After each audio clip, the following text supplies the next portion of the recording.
Okay.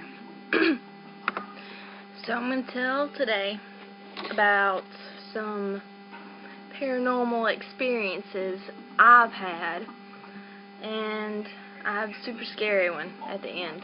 But first, I'm going to tell you a little bit about my paranormal activity past, I guess. Okay. And you can think I'm crazy if you want to, whatever, because most people do think you're crazy when you say anything about ghosts, so that's fine, because I don't watch ghost hunters and be like, oh my god, oh, did you see that? Oh, that was a ghost. No, I don't really think like that, but I know this crap was real. Okay, when I was 5, I would go play in the yard, and for some reason, and I remember seeing them, I would see bubbles, is what I called them, like little bubbles floating around outside, and they had, like, some of them had people in it. And I'd always go tell Mama, hey, Mama, the bubbles are outside, they got people in them, and they'd always just be like, okay, because they thought I was playing or something, so they just went along with it. And one day I went inside and I told my dad, I was like, the lady that's always with me in her bubble, she's always around me every time I go outside, and she's so pretty. She's got like a pretty red color hair. And my dad was like, well, what does she look like? And I started describing her. Well, it turns out I just described my dad's mom, which I'd never seen because she died when my dad was 17 in a car accident. And, but I described her perfectly, and Daddy kind of got freaked out. But I didn't know that. See, I didn't know that part when I was little. I just remember describing the woman, and Daddy kind of just being like, oh. Later on, when I got older, they told me that I had just described my grandma and all that stuff, because, you don't tell little kids that stuff. Anyway, well, another time I done something like that was me and my sister were half-sisters. We have different dads, but the same mom. So, and her dad died when she was real little. And so, once again, it was about when I was 5. We were on our way, we were in the car on our way to see my Brainy's grandma on her dad's side. And so I was sitting in the car, and I think she said something about her dad or something, and I said, oh yeah, the guy, he's got something on his face, and I started describing the guy. They're like, what are you talking about? And I described her dad perfectly to her. He even had a scar on his face, and I kept on saying, there's something on his face, there's some kind of cut on his face or something. And that was weird. I mean, she started crying because it was so weird. And, okay, well, stuff like that happened to me.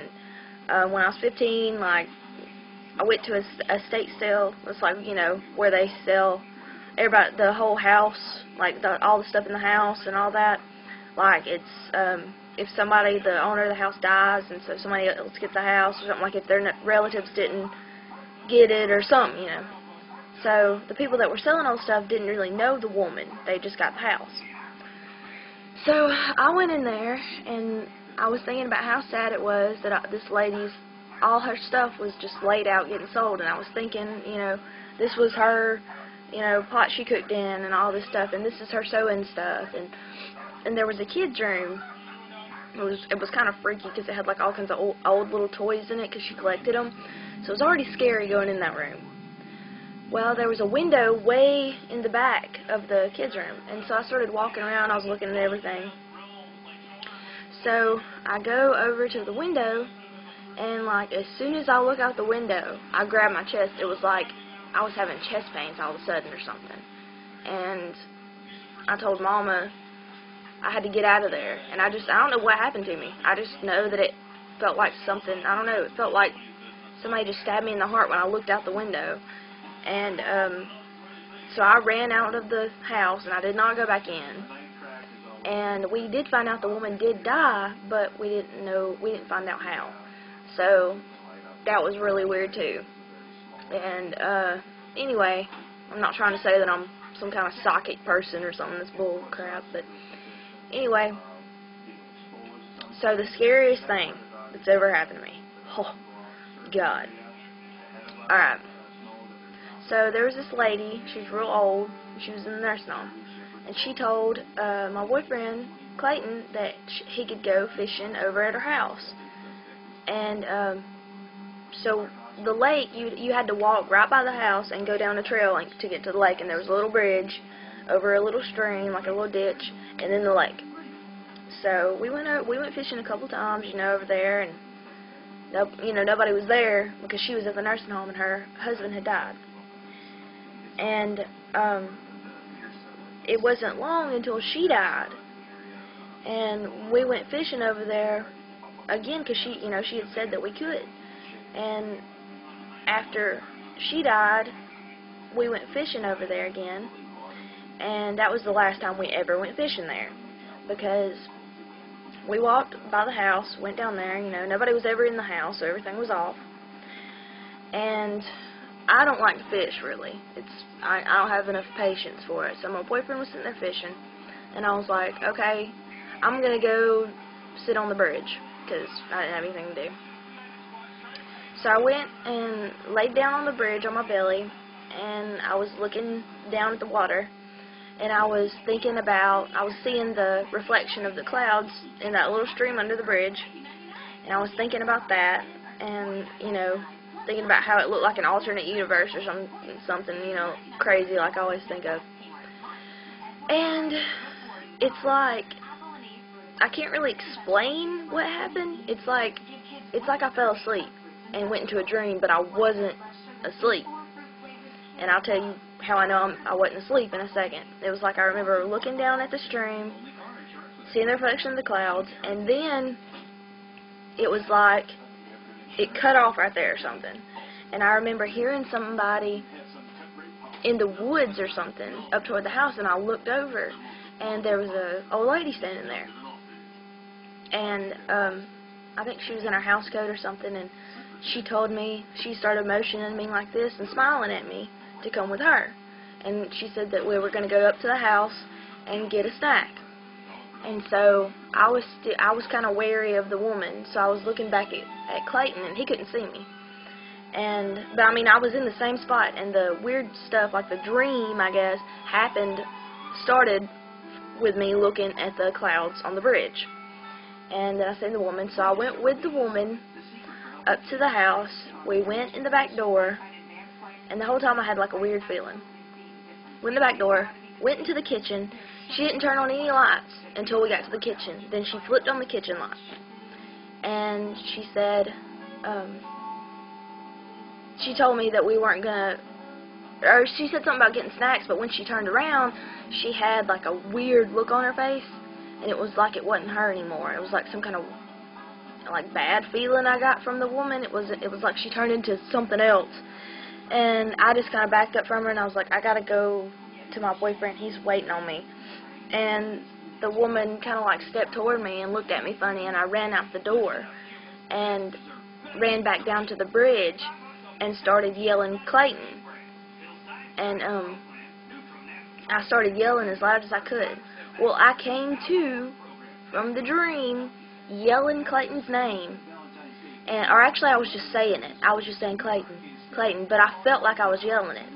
And finally he come over there, because he heard me one time, and he was like, he said, what? And I said, I've been yelling for you forever. And he said, no, you haven't, I just now heard you. And he was sitting right there. He just had his back toward me, couldn't see me. And I told him that I couldn't explain what had just happened, but we had to get out of there. And because all that crazy stuff had just happened, and it was like it was real. I didn't go to sleep, I know, because I asked Clayton how long it was since I went over to the bridge, and he said about 10 minutes. There was no way I had fallen asleep and started yelling his name and all that. It was crazy. But it was like I didn't know what I had done sitting there. It was like I wasn't really sitting there. It's like I had left my body or something. I don't know. It was weird.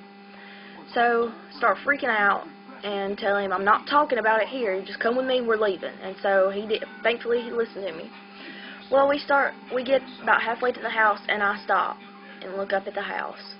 And I was like, oh my God, Clayton, run. And he said, why? And I said, I'll tell you in a minute. So we ran up by the house. The kitchen light was on. The kitchen light was on. That house had not been used. Nobody was in it. We had come down through the path by the house and seen the kitchen before we went fishing. The light was not on. Nobody was there because I think their relatives lived way off or something. Nobody had been there since we were fishing because you can hear people up there. That light was not on when we got there. And in the dream thing I had, the only light the old lady turned on was the kitchen light. And when I seen that kitchen light was still on, oh my God, I freaked out because it was like confirmation that that crap was real or something. And so we left and we have never been back. And that is by far the scariest thing that's ever happened to me because I have no explanation of any of that. It was just like one minute I was looking in the water at the bridge, the next minute I looked up and there was an old lady standing there. And it was like I really had done all this because when I woke up I was in the same spot yelling Clayton, or woke up. I don't know what it was, if I was daydreaming somehow, that I don't know, it was weird. I don't think it was a dream because I was never asleep. So anyway, I just wanted to tell y'all some stuff about me that's happened because that's a really freaky story. And hopefully I'll be recovered soon and I can do some of my ideas for my videos because I've been writing some more and all. I got some schoolwork I gotta do, so I've been doing that and thinking of more ideas, but I'm still, you know, crippled and I can't do anything, so maybe we'll get everything figured out. I'll get everything figured out and get better and make y'all more videos. So hope y'all enjoyed hearing about the scariest moment of my life. Bye.